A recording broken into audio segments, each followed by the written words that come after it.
My name is Caressa Gibbons, and I live in this. Well, I moved away for about a year, and now I live with a friend. But I will be shortly finding a place to live. And I go to school here in Milwaukee at the Milwaukee Institute of Art and Design. And I do ride public transportation, and I just recently heard about the cuts that probably will be made in, was it November? January, really close, coming soon.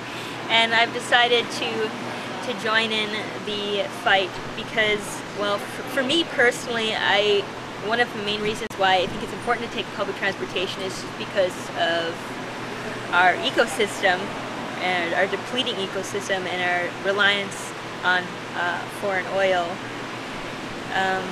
Also, what? Yeah, it's really important that people ride the public transportation system, and it's also important that everyone, I think, knows about riding public transportation. As Milwaukee gets larger and spreads out, this place is going to be predominantly car infiltrated, and not very many people in the inner city will be able to get around anymore. And as a student, I also take public transportation, so it's very important. And now that I'm hurt, I will probably be riding public transportation a lot more. I take routes 11, 15.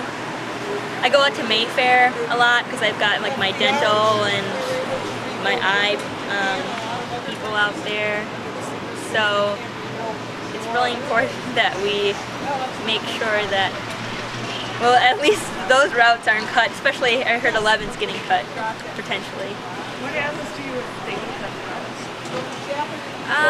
Well, it just makes it a lot harder to get places, and I've got a lot of friends on the south side that I like to take the bus to get to, potential job opportunities. There's a lot of culture on the south side that I like to be a part of, and I think that it would be more difficult for me to get out there. We live just south of here, off of Van Buren, so we live kind of right in the heart of the metro area. But I used to live in River West. I get around a lot, so I usually ride my bike, but like I said, I'll be relying on public transportation a bit more often, and it'll be harder to get around. And I'm also thinking about elderly ones and disabled people who really rely heavily on the public transportation system. It's really important that their voices are heard. So.